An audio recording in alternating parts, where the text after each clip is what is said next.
ಕಾವೇರಿ ನೀರು ಬಿಡುಗಡೆ ವಿಚಾರದಲ್ಲಿ ರಾಜ್ಯ ಸರ್ಕಾರ ಅನುಸರಿಸುತ್ತಿರುವ ರೈತ ವಿರೋಧಿ ಧೋರಣೆ ಹಾಗೂ ಕನ್ನಡಿಗರ ಹಿತಾಸಕ್ತಿಯನ್ನ ಕಡೆಗಣಿಸಿರುವ ಕ್ರಮವನ್ನ ಖಂಡಿಸಿ ರಾಜ್ಯ ಬಿಜೆಪಿ ವತಿಯಿಂದ ವಿವಿಧ ರೈತ ಸಂಘಟನೆಗಳ ವತಿಯಿಂದ ಮಂಡ್ಯದ ಕೆಆರ್ಎಸ್ ಅಣೆಕಟ್ಟಿನ ಬಳಿ ಬೃಹತ್ ಪ್ರತಿಭಟನೆಯನ್ನ ನಡೆಸಲಾಯಿತು.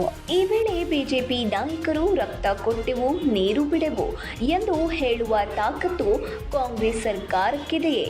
ಕಾವೇರಿ ವಿಚಾರದಲ್ಲಿ ಕಾಂಗ್ರೆಸ್ ಸರ್ಕಾರ ಸುಪ್ರೀಂ ಕೋರ್ಟ್ಗೆ ಮನವಿಯನ್ನ ಸಲ್ಲಿಸಲಿ. ರೈತರು ನೀರಿಲ್ಲದ ಬೆಳೆ ಬೆಳೆಯಲು ಸಾಧ್ಯವಾಗುತ್ತಿಲ್ಲ ಎಂದು ತಮ್ಮ ಆಕ್ರೋಶವನ್ನ ವ್ಯಕ್ತಪಡಿಸಿದರು. ಜೊತೆಗೆ ರೈತರ ಹಕ್ಕು, ಕನ್ನಡಿಗರ ಹಿತಾಸಕ್ತಿ ಹಾಗೂ ರಾಜ್ಯದ ನೀರಿನ ಹಕ್ಕಿನ ವಿಚಾರದಲ್ಲಿ ಬಿಜೆಪಿ ಹೋರಾಟ ನಿರಂತರವಾಗಿರಲಿದೆ ಎಂದು ಕರೆ ನೀಡಿದರು.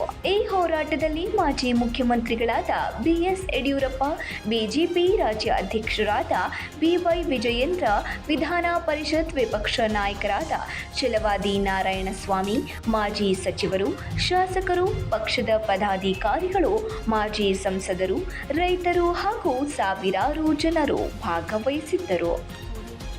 9 ಲೈವ್ ನ್ಯೂಸ್ ಮಂಡ್ಯ.